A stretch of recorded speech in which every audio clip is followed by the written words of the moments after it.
Welcome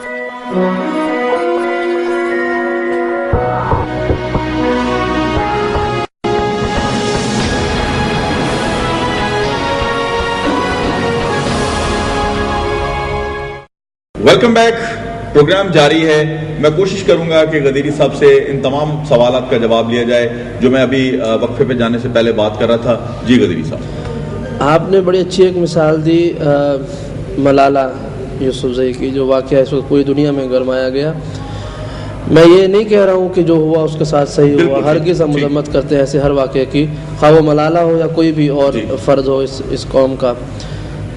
لیکن مسئلہ یہ ہے کہ پھر وہی بات کہ چونکہ اس کو مارنے والے پاکستانی تھے, مسلمان ہونے کا دعویٰ کرنے والے تھے, لہٰذا اس مسئلے کو ایک بین الاقوامی مسئلہ بنا کے پیش کر دیا گیا. یہاں تک کہ سیاستدان, فلمی دنیا میں تعلق رکھنے والے لوگ جنہوں نے کبھی ملالہ کا نام بھی نہیں سنا تھا, وہ بھی جو ہے وہ اس کے نام پر آج کل فنڈز دے رہے ہیں, لے رہے ہیں.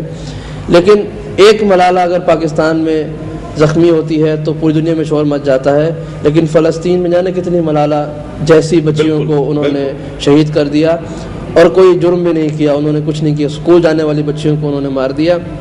ہم نے اس ظلم کی مثال, میں دوبارہ ایک بات کہنا چلوں گا کہ اگر ہم اس پر خاموش رہے تو یقین جانیے ہر گھر میں فلسطین بن جائے گا, ہر اسلامی ملک جو ہے وہ غزہ کی طرح سے جلنا شروع ہو جائے گا. اس لیے کہ تمام ملک ایک دوسرے کا حال دیکھ چکے ہیں کہ یہاں مسلمان جو ہے وہ صرف ذاتی حکومتوں کو بچانے کے لیے کوشش کر رہے ہیں, انفرادی طور پر کوشش کر رہے ہیں, اجتماعی کا کوئی کام نہیں ہو رہا. کربلا کی مثال میں دوں محرم الحرام کے حوالے سے. کربلا میں بہت مختصر سا لشکر تھا امام علی مقام کا, 72 لوگ امام کے ساتھ تھے. لیکن ان 72 لوگوں میں جب میں نے تاریخ دیکھی تو 26 سے زیادہ قبیلوں کے لوگ بنتے ہیں. جی ٹھیک ہے, 26 سے زیادہ لوگ, قبیلوں کے لوگوں کا نمائندہ وہاں پر آ جانا اس بات کا ثبوت ہے کہ چاہے لوگ کم بھی ہوں لیکن اتحاد کی یہ نشانی تھی کہ 26 لوگ قبیلوں کے لوگ جو ہے وہ ایک 72 کا لشکر بنا رہے تھے. اور کیوں بنا رہے تھے؟ مشکل کا وقت صرف ایک قبیلے پہ تھا, بنی ہاشم پہ تھا. لیکن ہم نے دیکھا کہ تمام قبیلے شامل ہو گئے, کیونکہ وہ یہ دیکھ رہے تھے کہ اگر آج بنی ہاشم پہ ہونے والے ظلم کو کے خلاف آواز نہ اٹھائے گی تو کل ان کی باری بھی آئے گی. لیکن انہوں نے ان میں ساتھ دیا, ثابت قدم رہے. اور ہم یہ دیکھا کہ کربلا نے جو سب سے بڑا پیغام دیا ہے حریت کا, اتحاد کا. جانتے تھے کربلا کے میدان میں جانے والے لوگ کہ یہاں پر ہمیں دشمن سے سوائے موت کچھ نہیں ملنے والا, صرف موت لینے کے لیے جا رہے تھے, شہید ہونے کے لیے جا رہے تھے. لیکن وہ خداوند کریم کے اس وعدے سے آگاہ تھے کہ وَلَا تَقُولُوا لِمَن يُقْتَلُ فِي سَبِيلِ اللَّهِ أَمْوَاتٌ بَلْ أَحْيَاءٌ عِندَ رَبِّهِمْ يُرْزَقُونَ, کہ وہ جو اللہ کی راہ میں مارے جاتے ہیں وہ مردہ نہیں ہوتے ہیں بلکہ وہ زندہ ہوتے ہیں اور اللہ کے یہاں سے وہ رزق بھی حاصل کرتے ہیں. ٹھیک بات. تو وہ دنیا کی معمولی اور عارضی زندگی کو چھوڑ کے انہوں نے امام علی مقام کے حکم پر سر تسلیم خم کرتے ہوئے ابدی حیات کو ترجیح دی اور ابدی حیات انہوں نے حاصل کی. اور یہی وجہ ہے کہ آج 1400 برس گزرنے کے بعد بھی ہم ان کا نام عزت و احترام کے ساتھ لیتے ہیں. لیکن ہم نے یہ دیکھا کہ جنہوں نے بغاوت کی ہے خدا اور رسول کے دین کے ساتھ, بے شک انہوں نے ظاہری طور پہ حکومت حاصل کر لی, جاہ و جلال, مال, حشم, دولت سب مل گیا ان کو. لیکن کچھ عرصے کے بعد جب وہ دنیا سے چلے جاتے ہیں تو لوگ ان کے ناموں پہ اپنے بچوں کے نام رکھنا پسند نہیں کرتے, اس لیے کہ انہوں نے بغاوت کی تھی فطرت کے ساتھ. اور کربلا نے ہمیں یہ پیغام دیا کہ چونکہ اسلام دین فطرت ہے, امام علی مقام اس کے نمائندے ہیں, تو امام علی مقام اصل میں فطرت خدا کے نمائندے تھے. اور خدا کے نمائندے کے ساتھ اس کی بات پر اتباع اور اطاعت کرنا اصل میں یہی ہمارے دین کا تقاضا ہے. وہ چاہے امام علی مقام کی صورت میں ہو, حضرت امام علی علیہ السلام کی صورت میں ہو, یا خود رسول اللہ کی ذات میں ہو, ہر دور کے مسلمان پر واجب ہے کہ وہ ان الہی نمائندوں کی بات مانے. اور یہ حقیقت میں ہمارے لیے ایسے نمائندے تھے کہ جو خود یہ پیغام دیتے تھے کہ مسلمانوں متحد ہو کے رہ جاؤ. وہ 72 کا لشکر اپنے اتحاد کی وجہ سے آج تک زندہ و جاوید ہے. بالکل. اس کے باوجود کہ شاید اس وقت لوگ جو فتح حاصل کرنے والے تھے جو صرف یہ سمجھتے تھے کہ ہم کربلا کا واقعہ کرنے کے بعد اس کو چھپا بھی لیں گے اور اس واقعے کو کرنے کے بعد ہمیں روکنے والا شاید کوئی نہیں ہوگا, ہم دین کے ساتھ جس طرح بھی کھلواڑ کریں. لیکن ایسا بند باندھا ان 72 شہیدوں نے, ایسا بند باندھا سیدوں نے جو ایسا بند باندھا اولاد رسول نے کہ آج تک سے لے کے قیامت تک دین اسلام جو ہے اس کی روشنی پوری دنیا کو منور کرتی رہے گی. ہم آگے بڑھتے ہیں پروگرام میں, اور میں یہ بھی تھوڑا سا پوچھنا چاہوں گا کہ جب وہاں پہ میں نے اس سے پہلے بھی پروگرام جو کیے ہیں ان میں اس پہ گفتگو کر چکا ہوں, لیکن چونکہ کہتے ہیں رنگ بدل دیتا ہے انداز بیاں, تو غدیری صاحب چونکہ موجود ہیں تو میں چاہوں گا کہ کربلا کی سرزمین پہ جو واقعہ رونما ہوا اس پہ جو محبت کا جو ایک سلسلہ ہے, جو ربط نظر آتا ہے رشتوں میں, جو صحابہ کرام جو امام حسین کے صحابہ کرام تھے ان کا جو ربط نظر آتا ہے, جو سلسلہ نظر آتا ہے, جو چیزیں جڑی ہوئی آپس میں نظر آتی ہیں, وہ آج ہمیں کیوں نظر نہیں آتی؟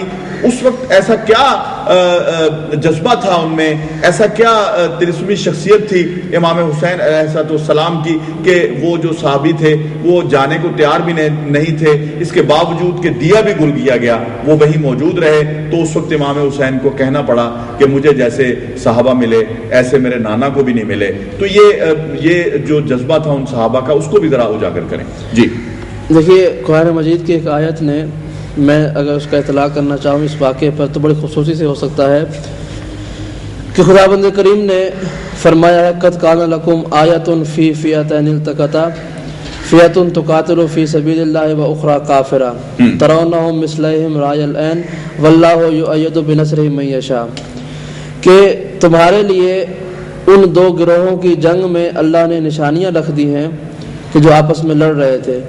ایک اللہ کی راہ میں لڑ رہا تھا اور ایک گروہ کافروں کا تھا, اور ان کی مثال تمہاری آنکھوں کے سامنے ایسے ہے جیسے یہ جنگ آج بھی تمہارے سامنے ہو رہی ہے.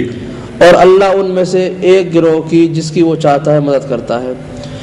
وہ جو حسینی لشکر تھا اس نے امام علی مقام کو اس حال میں دیکھا تھا کہ کبھی اسارت میں آپ کے شانوں پہ سوار تھے, اشارت میں فرمایا تھا حسین منی و انا من حسین لحمہم لحمی دمہم دمی, اس کا خون میرا خون, اس کا گوشت میرا گوشت, جو اس کا محبت کرنے والا ہے وہ میرا محبت کرنے والا ہے. ایک طرف تو امام علی مقام کی جو فضائل ان کے سامنے موجود تھے, وہ کرامات موجود تھیں, اور دوسری بات یہ ہے کہ امام نے باطل کے سامنے قیام کیا تھا. یہ جو اصل جذبہ تھا نا, یہ تھا کہ باطل کے سامنے قیام کر لیا امام نے. امام ظلم پہ خاموش نہیں ہے. ہمارے یہاں عربی کی ایک کہاوت ہے کہ السکوت کالاقرار, کسی بات پر خاموش رہ جانا اس کے اقرار کر دینے کے مترادف. آپ کے سامنے کوئی کام ہو رہا ہو, آپ اس پہ خاموش رہیں, رضامندی. تو امام نے وہاں پر یزید کے ظلم پر جب آواز بلند کی تو امام نے اپنی رضامندی کا ہاتھ اٹھا لیا کہ میں اس کے ظلم سے راضی نہیں ہوں, اس کے حکم سے میں راضی نہیں ہوں. تو وہ جو امام کا قیام تھا اصل میں, وہ ان اصحاب کو جو امام کے ساتھ تھے یہ پیغام دے رہا تھا کہ چاہے تعداد میں کم ہو, لیکن چونکہ وقت کا امام کہہ رہا ہے کہ ہم نے قیام کرنا ہے, تو بس اس کے بعد یہ پرواہ نہیں ہوتی ہے کہ موت ہم پر آ پڑے یا ہم موت پہ جا پڑیں. یعنی میدان سے بچ کے آ جائیں تو بھی حق پر ہیں, شہید ہو جائیں تو بھی حق پر ہیں. اور پھر یہ جو آیت ہمارے سامنے میں نے بھی بیان کی, خداوند کریم نے کہا کہ جو لشکر میرے لیے جنگ کرتا ہے اس کی مدد پھر میں کرتا ہوں. ہمیں اور آپ کو اگر یقین ہو جائے آج کی دنیا میں کہ خدا کی مدد ہمارے ساتھ ہے, تو پھر ہم پرواہ نہیں کریں گے کہ ہمارے مقابلے پہ امریکہ ہے یا اسرائیل ہے یا کون ہے. یہ یقین کی بات ہے. وہ جو یقین امام نے اپنے ساتھیوں کو دلایا تھا, اور ان کے ساتھیوں نے اپنی آنکھوں سے مشاہدہ کر لیا تھا کہ یہ تو رسول اللہ کا نواسا ہے, یہ تو علی و فاطمہ کا بیٹا ہے, اور وہ باطل کے سامنے قیام کر رہا ہے, اور اس طرح سے کر رہا ہے کہ اپنا سر خود کٹوانے کے لیے آیا ہے. یہ نہیں کہہ رہا کہ تم لڑ لو اور میں خیمے میں بیٹھا ہوں, نہیں, میرے بیٹے سب سے پہلے جائیں گے. یہ تو اصحاب نے کہا کہ امام ہمارے ہوتے ہوئے آپ کے بیٹے جنگ میں نہیں جائیں گے, ورنہ جنگ میں جانے والوں میں جو سب سے پہلا نام امام نے خود تحریر فرمایا تھا وہ آپ کے اپنے بیٹے علی اکبر کا نام تھا سب سے پہلے. تو انہوں نے کہا کہ یہ ایسا سپہ سالار ہے کہ جو پہلے خود مرنا چاہتا ہے اور ہمیں بچانا چاہتا ہے, جس کی سب سے بڑی مثال ابھی آپ نے بیان کی کہ شب عاشور امام نے کہا کہ جس کو جانا ہے وہ چلا جائے, میں چراغ بجھا دیتا ہوں اور جنت کی ضمانت بھی دیتا ہوں. لیکن انہوں نے کہا کہ نہیں, ہم نہیں جانا چاہتے, ہم مرنے کے لیے آئے ہیں, امام کے ساتھ ہیں. اور پھر امام کو جملہ کہنا پڑا کہ جیسے اصحاب مجھے ملے ہیں, نہ میرے بابا کو ملے نہ میرے نانا کو ملے. اس لیے کہ ہم نے یہ بھی تاریخ میں منظر دیکھا تھا کہ رسول اور رسالت مآب کے بعد مولا کائنات مسلمانوں سے کہتے رہے کہ یہ جنگ کا مقام ہے, یہاں پہ لڑنا ضروری ہے, اور اس وقت مسلمان کسی مصلحت کی پیش نظر جنگ میں تاخیر کے لیے کوشش کرتے رہے کہ شاید ان کو نہ جانا پڑے. لیکن یہاں پر امام کہتے ہیں کہ چلے جاؤ, تمہیں جنگ کی ضرورت ضرورت نہیں ہے، اور وہ یہ کہہ رہے تھے کہ نہیں ہم یہاں پہ قربان ہونے کے لیے آئے.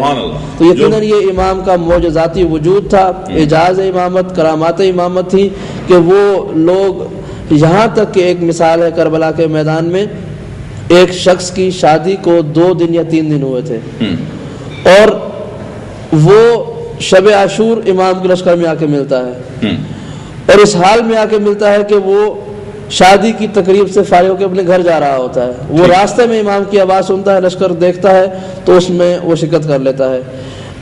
شہزادی زینب نے اس کی زوجہ سے کہا کہ میں ضمانت دیتی ہوں تم چلے جاؤ یہاں سے، اپنے شوہر سے لے کے چلے جاؤ، لیکن اس نے کہا کہ ہم نے جب نواس رسول کو اس طرح غربت کے عالم میں دیکھا تو اگر آپ فاطمہ کی بیٹی ہو کے یہاں میدان میں رہ سکتی ہیں تو میں بھی ایک معمولی انسان کی بیٹی ہو کے یہاں پہ رہ سکتی ہوں. ایک نقطہ جو کربلا کے میدان سے ملتا ہے، اور میں اسی بات سے ریلیٹ بھی کر دوں کہ دنیاوی خوشیاں اپنی جگہ پہ سب کو عزیز ہوتی ہیں، نسبت اپنی عزیز ہوتی ہیں، لیکن ابدی حقیقت، ابدی خوشی جو ہے وہ رضائے خدا بند کریم ہے. ہم نے دیکھا کربلا میں 6 مہینے کے بچے سے لے کے 80 سال کے حبیب نے مظاہر تک سب نے خدا بند کریم کی خوشنودی اور رضا کے لیے اپنا سب کچھ قربان کر دیا، جانتے ہوئے کہ جب ایک دن مر جانا ہے تو اس سے اچھی موت کیا ہوگی کہ جو وقت کے امام کے قدموں میں جان نثار کر کے آئے. اور شاید یہ یقین کی بات جو آپ نے کی، اور ناظرین یہ بہت اہم بات ہے کہ اگر آپ کا قیامت پہ یقین ہے اور آپ کا موت پہ یقین ہے تو یقیناً آپ کو یہ پتا ہے کہ ہمیں لوٹ کے جانا ہے، اور جب لوٹ کے جانے کا وقت آئے گا تو ہمارے پاس کیا سامان ہوگا، کیا ہماری جو نیکیاں ہیں وہ ان میں کچھ اضافہ ہم اگر کر جائیں یا دین کی خدمت کر جائیں تو شاید اس کا صلہ ہمیں قیامت کے دن ملے گا، جنت کی صورت میں ملے گا، اچھائیوں کی صورت میں ملے گا، اپنی ابدی زندگی جو ہے وہ اس کو بہتر بنانے کے سلسلے میں. گفتگو جاری ہے، اور میں یہ بھی پوچھنا چاہوں گا غدیری صاحب سے کہ اس وقت جو آپ ماحول دیکھ رہے ہیں، آپس میں بات ہم کر رہے ہیں مسلمانوں کی، ان کی بیچارگی کی بات بھی ہوئی، درس کربلا کی بات ہوئی، کہ آج جتنی ضرورت اس وقت اتحاد بین المسلمین کی ہے کہ شاید کسی وقت نہیں تھی. آج جس طرح سے اسرائیل جو ہے وہ اپنے جو ناپاک ارادے ہیں ان کو مکمل کرنے کے لیے، ان کی تکمیل کرنے کے لیے جس طرح سے معیشت پہ اس نے قبضہ جمایا ہوا ہے، اور مسلمان ممالک ان کے پاس آپ دیکھیں اللہ تعالیٰ نے معدنیات کی صورت میں نوازا ہے، اللہ تعالیٰ نے آئل کی صورت میں نوازا ہے، دوسری ان کے پاس بے پناہ جو ہے وہ معدنیات ہیں. تو اس کے باوجود ہم کیوں ان کے ایسے لگتا ہے جیسے ہم ان کے مرہون منت ہیں؟ اس میں بھی یقین کی کمی ہے، بالکل یقین کی کمی، توکل کی کمی ہے. یہ ذرا اس پہ روشنی ڈالیے. ہم غالباً مسلمان ممالک کے لوگ، سربراہ ان کی طرف سے میں بات کروں تو شاید ہم نے آسمان کی طرف دیکھنا چھوڑ دیا ہے. ہم زمین کے خداؤں کو اپنا خدا سمجھ بیٹھے ہیں. ٹھیک، ہم یہ نہیں دیکھ رہے. ابھی کل پرسوں میں ایک بچے کا جو فلسطین میں زخمی تھا اس کا بیان دیکھ رہا تھا، مجھے آنکھوں میں آنسو آ گئے اس کو دیکھ کے. بڑا معصوم بچہ 10-11 سال کا. اس نے کہا کہ جب میں نے آسمان پر دیکھا اور میں نے دیکھا کہ راکٹ جو ہیں وہ ہمارے سروں سے گزر رہے ہیں تو میں نے راکٹوں سے دے کر کہا کہ راکٹوں تم ہمارے سر کے اوپر سے گزر رہے ہو، یاد رکھو تمہارے اوپر میرا خدا بیٹھا ہوا ہے. کیا بات، کیا بات، کیا بات کہ تم سے اوپر بھی ایک ذات ہے جو ہمیں بچانے والی. تم مارنے کے لیے آئے تو تم سے اوپر ایک بچانے والا بھی موجود ہے. ہم لوگوں نے جو ہے، مسلمان امتوں نے جو آج کی دنیا میں ہیں، ہم نے خدا کی طرف دیکھنا چھوڑ دیا ہے. ہم یہ سمجھتے ہیں کہ شاید جو دنیا کی طاقتیں ہیں، جو عالمی طاقتیں ہیں، سپر پاورز ہیں، ان کے مرہون منت ہم رہ سکتے ہیں. کچھ دن پہلے ایک امریکی سفیر کا بیان پاکستان میں نے دیکھا کہ اس نے بڑا موسیقی خیز بیان دیا کہ میرے پاس ابھی الیکشنز چونکہ ہونے والے ہیں تو میرے پاس سیاستدانوں نے ملاقاتیں کرنا شروع کر دی ہیں، اس لیے کہ کہیں ہمیں وزارت کے لیے ریکمینڈ کر دیں، کہیں ہمیں فلاں کام عہدے کے لیے ریکمینڈ کر دیں. تو انہوں نے کہا کہ ہم یہ کام نہیں کرتے ہیں. یعنی آج کل کے مسلمان سیاستدان جو حاکم بننا چاہتے ہیں وہ سمجھتے ہیں کہ ہماری حکومت بھی شاید انہیں کی مرہون منت ہے. بالکل ایسا ہی ہے، بالکل ایسا ہی ہے. حالانکہ خداوند کریم کا دیا ہوا اختیار ہے. اچھا، میں یہاں چھوٹا سا ایک بریک لوں گا، یہیں سے شروع کریں گے. ناظرین ایک چھوٹا سا بریک ہے، ہمارے ساتھ رہیے گا. جہاں سے سلسلہ ٹوٹا ہے وہیں سے واپسی پہ شروع کریں گے. بریک.